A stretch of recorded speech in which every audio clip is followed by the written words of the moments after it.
Welcome to Tibet Talks. Today we're joined by the activist and writer Jamyang Norbu. Jamyang, thank you for being here today. Oh, my pleasure. Our listeners may have heard about your work through your blog, Shadow Tibet, which you run, or in any number of other places, but today we're here to talk about Echoes from Forgotten Mountains, Tibet and War and Peace, your new book which came out last year in India. Yeah. This book is a mixture of your personal story, the stories of others who were involved in Tibetan resistance, and a sort of history of modern Tibet all wrapped up into one. How would you describe Echoes of Forgotten Mountains to someone who hasn't read it? Well, an inspiration for writing this, the style, bringing out a book of this size and magnitude and even scope was primarily from reading Tolstoy, War and Peace. Because I needed a format to talk about a great war, but at the same time, I didn't want to write history. I wanted something more exciting. I wanted something more intimate, and also an opportunity for me to provide my idea and my philosophy about not only writing but about events in history. So finally, I remembered I had read War and Peace when I was quite young. So Tolstoy manages to take a tremendous event in Russian history, like Napoleon's invasion, and the tragedy. And at the same time, he uses the form of a novel to talk about interesting people in Russia at that time, not only within the aristocracy, but on different rungs of the social ladder. So I thought I could try that. Of course, I didn't want to make it into a novel. I didn't want to provide people that had contrived that. But I thought that I had enough interesting people who, without even, for me reshaping their story, they had enough, let's say, interesting sort of aspects of their life, which would just make it interesting, make it really powerful. So I used that, using a lot of different memoirs, people's recollections, and sort of, and this took a lot of time, shaping them in a way where you make it sort of readable. It's just not just excerpts here and there, but to make a coherent kind of literary piece. This book, at the same time providing the history, in the fabric of history running through it, of all the fighting and this and that, and my own personal sort of recollection, which is minimal, but I do provide it. And my ideas, but I've tried to do it with a very kind of light brush, not to push my philosophy and things sort of overmuch in this. I want people to tell their stories, and for that to come out and, in a sense, propel the narrative. Yeah, I really like how in the book your life and the lives of the people you're writing about sort of provide the frame for you to talk about the historical events that they lived through and that they, in some cases, led and participated in. Mm-hmm. And one of the things I really liked is all the little character details you had about the different people. If you pick up Tibetan history books, you can read about Gompo Tashian Druktsang in any number of books, but I've never read all these little stories, little anecdotes, things like that. Is there any particular story from the people in your book that you sort of think back of as your favorite? Well, there's so many. This is the problem that, as you might have noticed, there's a lot of little anecdotes. But, just to mention one special one, I don't really think I could. It's too many just come, they're sort of competing for space in my head, But let's say with Gompo Tashi, when he was in Lhasa and he was trying to get the Chushikangru together, it was a tremendously difficult kind of situation because there are a lot of Kappa refugees already in Lhasa. And when he tried to get them to come together to discuss things, there was a lot of anger from the Kappas, not only against the Tibetan government for not supporting them. They believed that Lhasa didn't support them in their time of need, but within themselves, within certain tribes, they said, when the Chinese attacked us, you didn't send your men to support us, and this and that, back and forth, So most of the meetings would sort of end in confusion and recrimination and this and that. And I remember one Gompotashi's, I think one of his servants, who was his kind of storekeeper or something, who was attending the meeting with Gompotashi. He remembered that one meeting got so bad, Gompotashi finally he just got up and he told his own people, "Let's go." And everyone was sort of stunned, and they thought he was going on, this is the end of it. And then when he was outside, some of his servants asked him, why didn't you just tell them to stop? Why didn't you just leave the meeting? They'll cool off later. He said, we can come back and talk again. So this story was told to me by the former Tibetan president, Lobsang Sanghela. Mm-hmm. His father was one of Gompotashi's servants. So he remembered his father telling him that little anecdote, and he told that to me. And I inserted that. So it gives you an idea not only about the problems with the Chushikang when they were forming, but also Gompotashi's mentality, this kind of matter-of-fact way of dealing with things. Mm-hmm. Yeah, and you must have been collecting these anecdotes for decades, it seems like. How did you start to turn them into one 900-page book? It's a craft, writing. I'm always, I'm not much of a historian or a scholar. I'm more a writer. So everything that I hear, I sort of register it in a kind of a mental ledger, and sometimes even a physical one where I'm using it for future stories.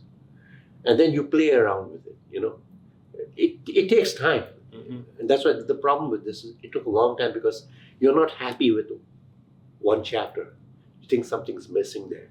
And it requires you to really think, re-interview people. And sometimes when you interview, I sometimes spend a lot of time, not only just talking about the material, which could just maybe interview someone in a day, but I spend many weeks actually. Irrelevant stuff. I just want him to talk. Mm-hmm. Sometimes, and then people go off on a tangent. They start talking politics and the yelling and this and that. But it's important for me to get that, and from there you can get a lot of little anecdotes. You have to be very patient. Oh yeah, But I like this. I sort of like people from that world coming with their stories. Sometimes it may be disagreeable. Sometimes it's bullshit also. But even that bullshit is interesting. It's coming from a context, that person's life. So you have to be patient. You have to have this at the back of your mind that I am writing a literary piece. I'm not just doing history. I'm not doing some kind of academic piece. Right. And that's never going to do. If I wrote something like this in the academic sense, I could have done this in a few years, 2 or 3 years. But it took this long because I want to write hopefully a literary masterpiece. Well, one of the characters in the book is a Tibetan man named Pusang. Yeah. And his experiences sort of start towards the beginning and they keep going through the end and sort of shine a light on all these different parts of the story. And so I was hoping that you could tell us a little bit about Pusang. And so we will be right back with more questions after that. Okay, one of the principal characters in my book is Pusala, who is from this agricultural area in central Tibet called Nyemo. He came from a rather poor but fairly happy peasant family. And and Nyemo is one of the most beautiful areas in central Tibet.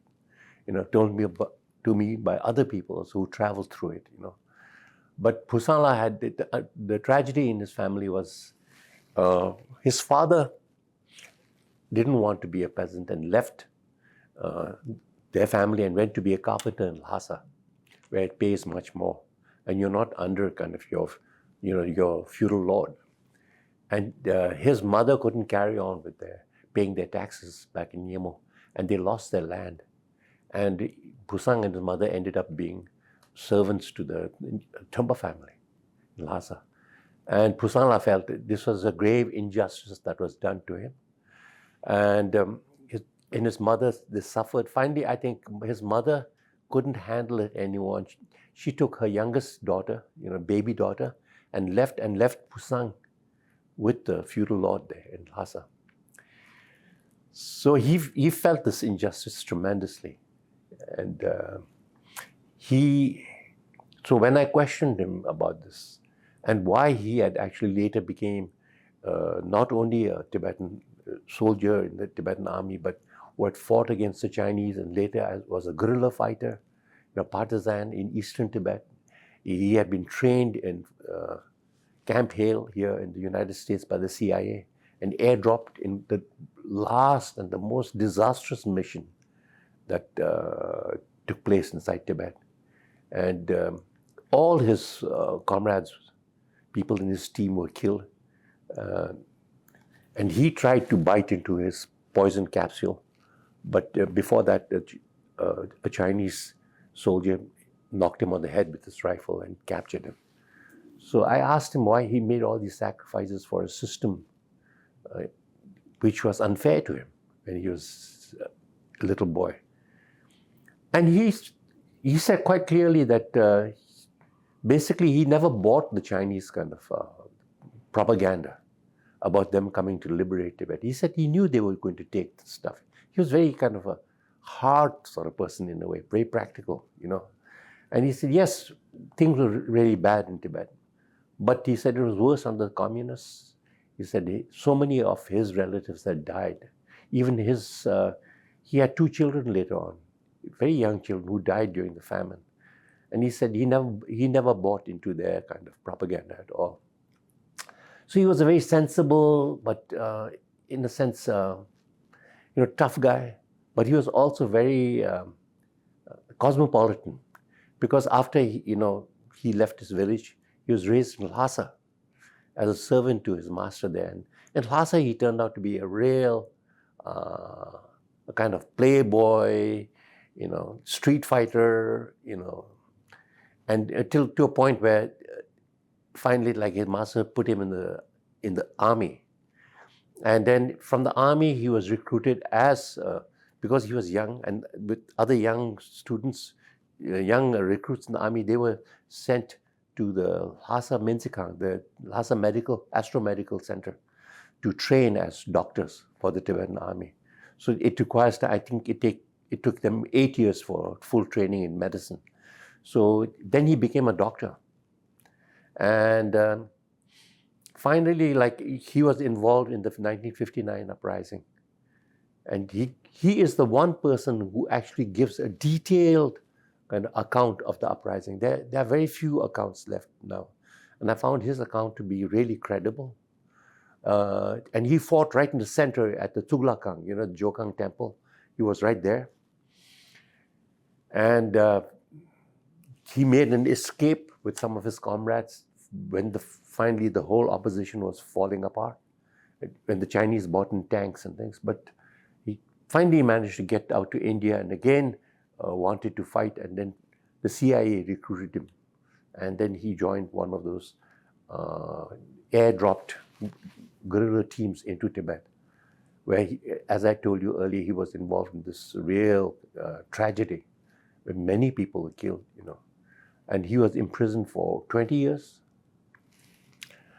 And he also, like, when he talks about prison life and about the, suffering under the famine, he never comes out as a victim. He never talks about himself as a victim.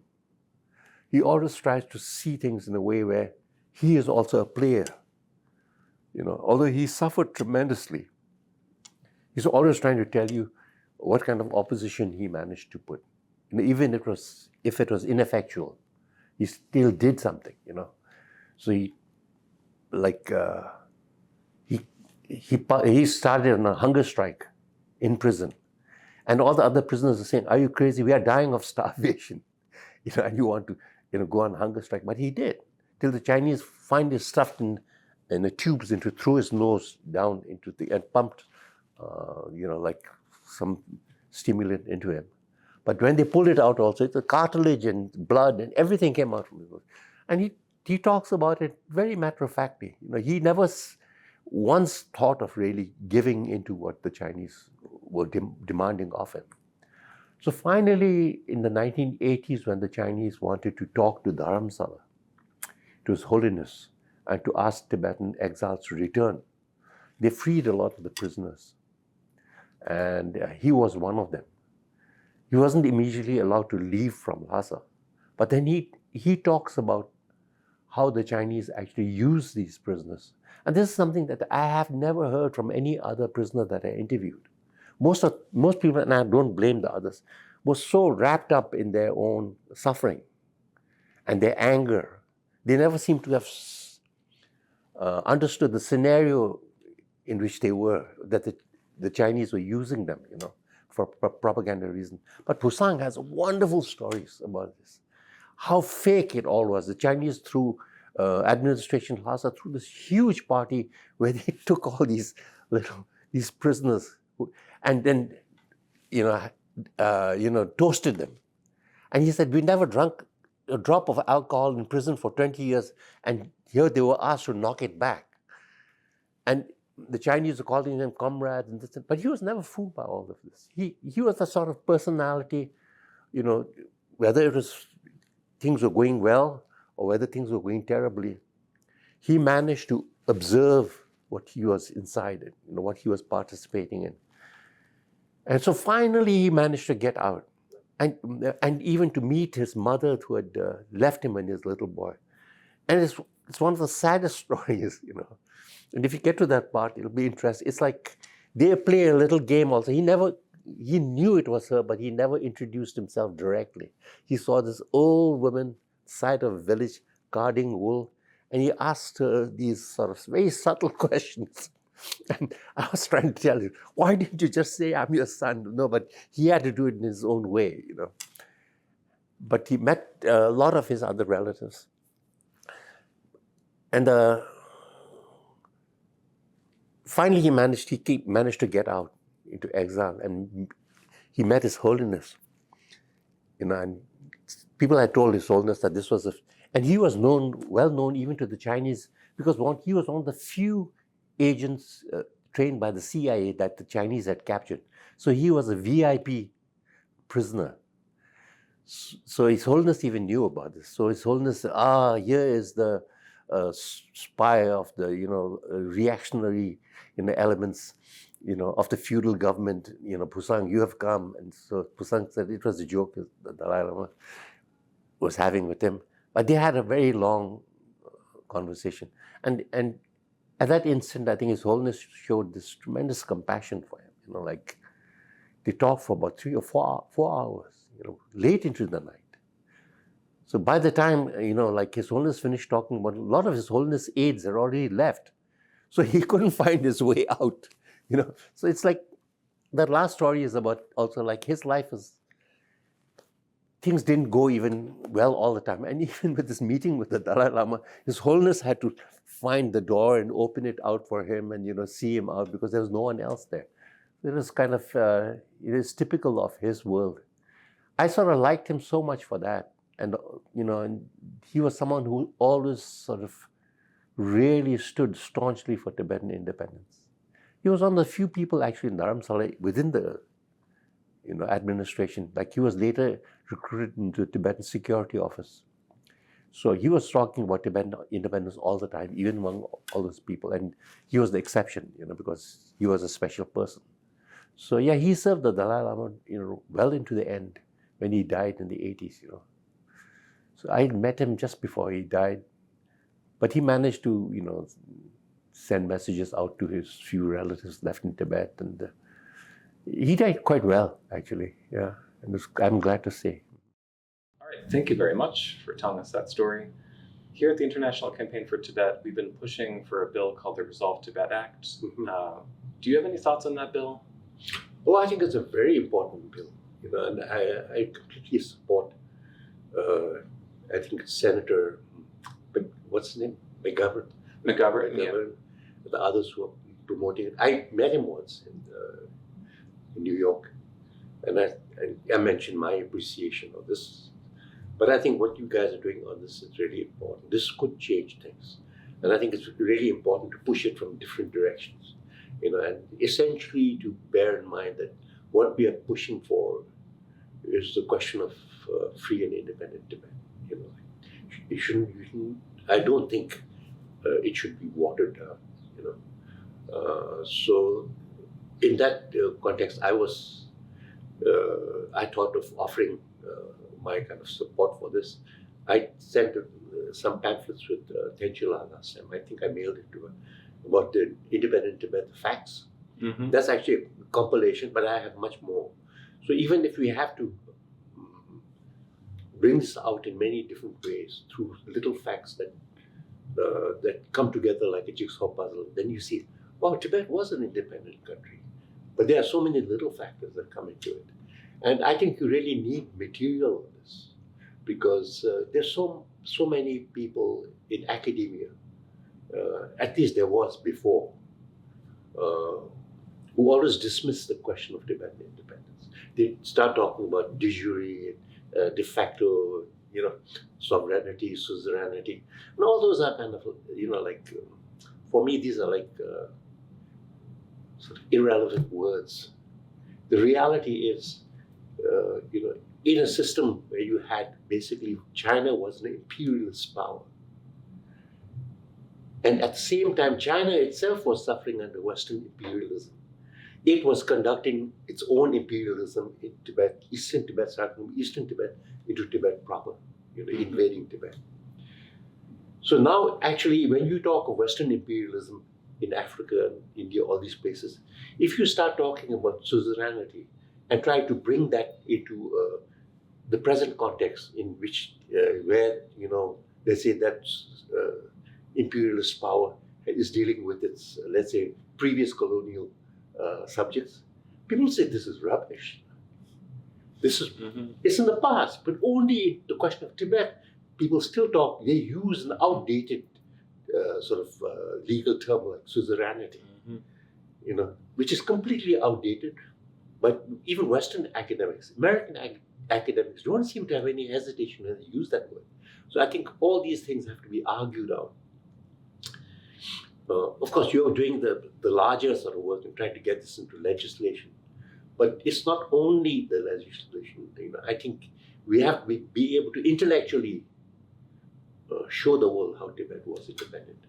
And it is not a difficult thing. There are a lot of material. You know, and I had this argument once with even, I think it was in Harvard or somewhere, when people were talking about Americans never recognized that Tibet was independent.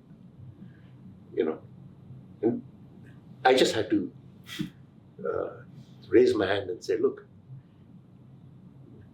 not everything revolves around the American sun, you know, please.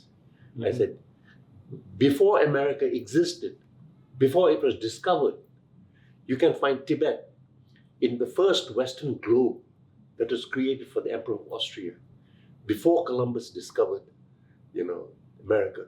It's one of the oldest globes in the world. It says the Kingdom of Tibet, and it's between China and India. I said, it's there. So please don't patronize us, you know, in this manner. So I think these things, like information like this, it's there. Some of the passports, China, when it was under, let's say, Western imperial kind of subservience, a lot of these countries like France issued their own passports and issued their own, let's say, travel documents to their own people within China.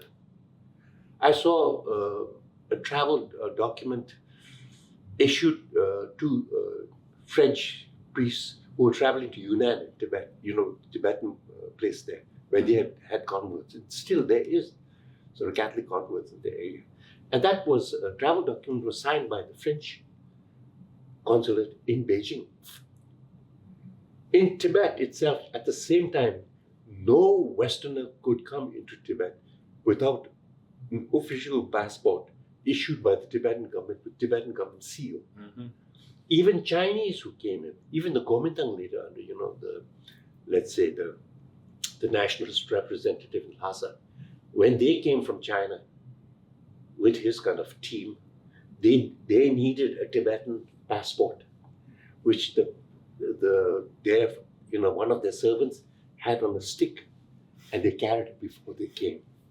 Everyone, Indians even, coming into Tibet, required Tibetan government passports to come to Tibet. I mean, what does that prove? No? Yeah, yeah.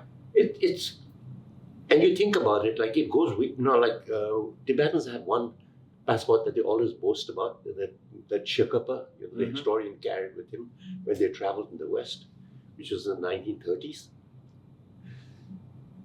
But actually, I found a copy of a passport, hand engraved later, because they used it as an illustration for a book in Latin.